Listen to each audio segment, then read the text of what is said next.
segment. But first, friendship and money rarely mix, and a new survey proves it. More than a third of Americans have lost friends over finances.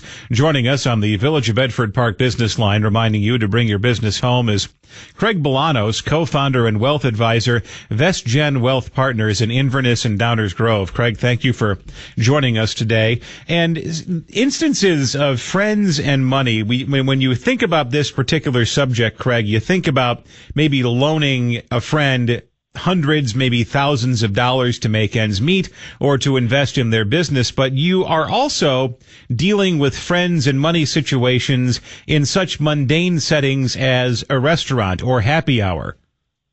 Let's cover all of those. Money is complicated. Money is emotional. And when you put money and emotions intermingled with friendships, boy, it can be a recipe for success or a recipe for disaster. And the first thing I think about, Rob, is we're coming to that season. It's going to be the holiday season before you know it. And random acts of kindness, I think random acts of kindness are fine. No one needs to keep score. That's when you buy someone a coffee, you buy someone a drink at a bar. You do it because you want to in the moment. You're not going to score that out.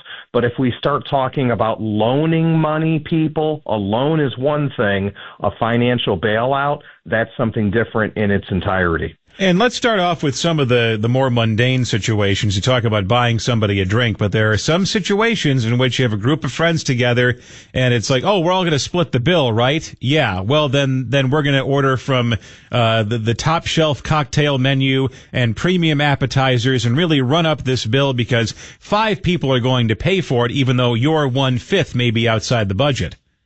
Absolutely. So you know what? I tell everybody, it's friends. When you're with your friends, make yourself a little bit vulnerable and say, hey, listen, if they're not going to do separate tabs, we'll take one check, but have an app. There are so many free apps available on everyone's iPhone or Android device that will allow you to go ahead and segregate a bill. So not everybody has to pay for what they didn't drink or consume. We're seeing younger generations do that with frequency. I think it should be an everybody thing. Another source of tension in friends groups is the big friends vacation. Some people can afford the premium resort in Hawaii. Some people cannot. And that can be a point of contention going forward. It can be a huge point of contention. And again, it's your friends. I think if you make yourself vulnerable and you all agree to a budget, then work within that budget. And maybe that means the wealthy person doesn't get to stay where they want. But again, it's about experiences with friends and loved ones. It's the people, not necessarily the setting. And likewise, if you're uncomfortable, don't put yourself in a place on a trip with friends to wake up with a financial hangover, because that financial hangover of credit card debt will stay long with you after the trip is concluded. And then lastly, if you do loan money to a friend, it's okay to ask for that money back, but there is an art to how you do it. Yeah, there's an art and a science to everything. If it's a loan, maybe consider documenting it. After all, it's a loan. If it's going to be a loan to a friend, you can't deny the stats.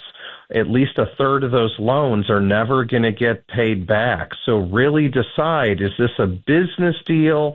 Is it out of generosity? And as long as you go into a loan with a friend with an open mind, a clear mind, and an open heart, you too will end up doing the right thing. Just make sure you know going in. Craig Bolanos, co-founder and wealth advisor, VestGen Wealth Partners in Inverness and Downers Grove. Find him online at getretiredstayretired.com. Coming up next.